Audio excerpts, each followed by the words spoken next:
आगे बढ़ेंगे। इस वक्त की बड़ी खबर का रुख कर लेते हैं जो कि महाराष्ट्र से आ रही। महाराष्ट्र एटीएस हिमाचल प्रदेश में सरगर्म है।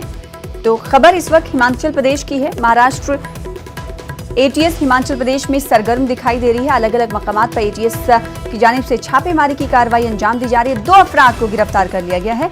पुणे से गिरफ्तार किए गए मुलजमीन से मिली जानकारी पर यह कार्रवाई की गई है। ड्रग्स केस में टेरर फंडिंग का भी शुबा जाहिर किया जा रहा है।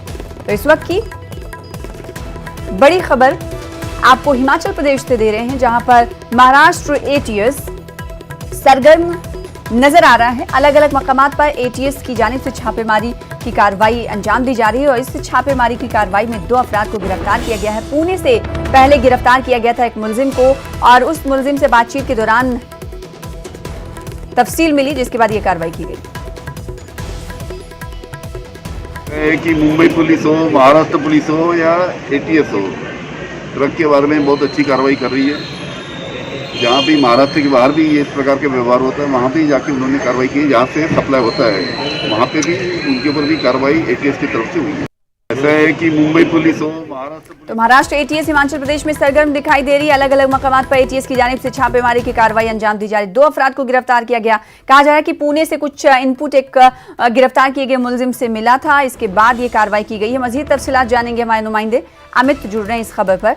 अमित, पुणे से एक मुलजिम गिरफ्तार किया गया था, जिसके बाद वो इनपुट मिला, फिर एटीएस की कार्रवाई देखी गई और कौन कौन से मकामात पर एटीएस की कार्रवाई होगी, क्योंकि 2 अफराद को अभी गिरफ्तार किया गया है।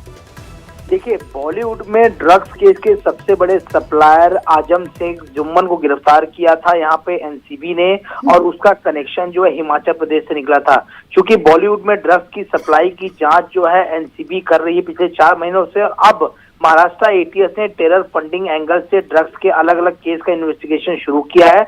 और खास बात यह है कि बॉलीवुड में ड्रग्स केस के सबसे बड़े सप्लायर आजम शेख जुम्मन का ताल्लुक हिमाचल प्रदेश से है। उसे 9 दिसंबर को एनसीबी ने गिरफ्तार किया था और एटीएस के केस में मुख्य सरगना थे ललित कुमार शर्मा। उसका भी ड्रग्स कनेक्शन जो है हिमाचल प्रदेश से निकला था। दरअसल दिसंबर के दूसरे सप्ताह में पुणे जीआरबी ने एक ट्रैवल फर्म से जुड़े ललित कुमार शर्मा को ड्राइवर कॉल सिंह के साथ गिरफ्तार किया था। दोनों के पास से 34 किलो से ज्यादा हशीश मिली थी और दोनों आरोपियों से पूछताछ में जीआरपी को कुछ ऐसी सनसनी की जानकारियां मिली थी और ये केस जो है महाराष्ट्र ट्रांसफर जो है एटीएस को कर दिया गया था। इसके बाद से एटीएस चीफ जो है जयजीत सिंह ने डीआईजी शिवदीप सिंह लांडे और डीसीपी राजकुमार शिंदे के नेतृत्व में एक टीम बनाई। ये टीमें हिमाचल प्रदेश, बैंगलोर, गोवा, मुंबई, महाराष्ट्र के अलग शहरों में गई और उसी सिलसिले में अब विवेक कुमार सिंह और सूरज सेलार नामक 2 आरोपी गिरफ्तार हुए और जांच में पता चला है कि ललित कुमार शर्मा कुल्लू मनाली से कुछ बड़े ड्रग माफियाओं से ड्रग्स लेता था और फिर करियर बनकर ड्राइवर कॉल सिंह के साथ देश के अलग अलग शहरों तक पहुंचाता था।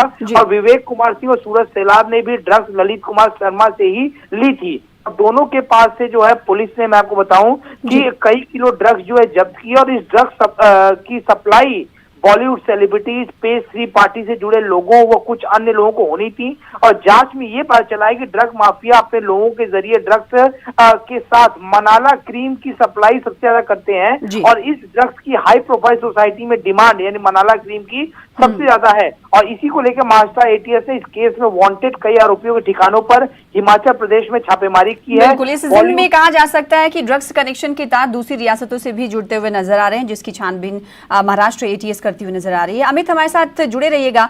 दूसरी बड़ी खबर का रुख कर लेते हैं जो कि महाराष्ट्र से ही आ रही है। मुंबई से इस वक्त की बड़ी खबर है। मेयर किशोरी पेडनेकर को जान से मारने की धमकी मिली है। नामालूम शख्स ने फोन पर यह धमकी दी है। मुंबई पुलिस मामले की तहकीकात कर रही है। तो मेयर किशोरी पेडनेकर को जान से मारने की धमकी मिली है। नामालूम शख्स ने फोन पर धमकी दी और इस पूरे मामले की तहकीकात पुलिस कर रही है। किशोरी पेडनेकर शिवसेना लीडर हैं। हमारे एक बार फिर से रुख कर लेते हैं क्योंकि फोन लाइन पर मौजूद है अमित, इस हवाले से क्या कुछ जानकारी, पुलिस ने कुछ कहा? देखिए, 22 दिसंबर को जो है धमकी भरा फोन आता है और अश्लील भाषाओं का प्रयोग किया जाता है, जान से मारने की धमकी दी जाती है। और इसी मामले में 31 दिसंबर 2020 को आजाद मैदान पुलिस स्टेशन में एफआईआर दर्ज होती है। एफआईआर नंबर है 261/2020, जिसमें जान से मारने की धमकी दी जाती है और पुलिस पूरे मामले की जांच कर रही है।